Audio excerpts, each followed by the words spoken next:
Public private partnership PPP ద్వారా medical కాలేజీల నిర్మాణాన్ని వైసీపీ అధినేత జగన్ తప్పుపట్టడంపై స్పందించారు హోంమంత్రి అనిత. అభివృద్ధిని అడ్డుకోవడానికి జగన్ ప్రయత్నిస్తున్నారని విమర్శించారు. ఆస్తుల వల్ల ప్రజలకు మంచి జరుగుతుంది.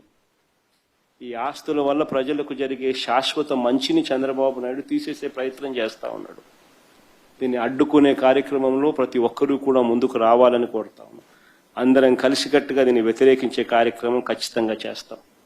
ఇన్ని చేసినా కూడా పొరపాటున మీరు బరి తెగిస్తే మాత్రం ఒకటే ఒకటి చెప్తా ఉన్నా, ఎవరైనా టెండర్లలో పార్టిసిపేట్ చేయండి, ఎవడైనా రాండి, కానీ ప్రతి ఒక్కరికి వార్నింగ్ ఇస్తాను. రేపు పొద్దున మేము వచ్చిన తర్వాత రద్దు చేస్తాం, మళ్ళీ వెనక్కి తీసుకుంటాం. ఇది మాత్రం ఖచ్చితంగా అందరూ గుర్తుపెట్టుకోమని చెప్తాను. టెండర్లకు ముందుకు వచ్చినా కూడా ఈయన వార్నింగ్ ఇస్తాడు. అంటే మీరు ఎవరు టెండర్లో పార్టిసిపేట్ చేయొద్దు అంటాడు, వచ్చిన వాళ్ళని బెదిరిస్తున్నారు. అంటే ఓవరాల్గా చెప్పాలంటే ఇక్కడ అభివృద్ధి జరగకూడదు అన్న ఒకే ఒక విషయంలో ఈరోజు ముందుకు తీసుకెళ్లే పరిస్థితి. మళ్ళీ చెప్తున్నా, పీపీపీ విధానం అంటే ప్రైవేటు పరం కాదు, ఇది పబ్లిక్ ప్రైవేట్ పార్ట్నర్షిప్తో నడిచేవి. దీంట్లో మొత్తం ఆపరేషన్స్ అన్నీ కూడా గవర్నమెంటే చేసుకుంటుంది.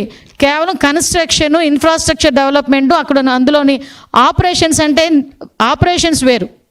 అంటే అందులో ఉన్న ఫ్యాకల్టీస్, వాళ్ళ తాలూకు జీతభత్యాలు, వీటికి సంబంధించి అంటే ఓవరాల్గా 33 years తర్వాత కూడా గవర్నమెంట్ హ్యాండ్ ఓవర్ చేసుకునే బిల్డింగ్స్ అవి.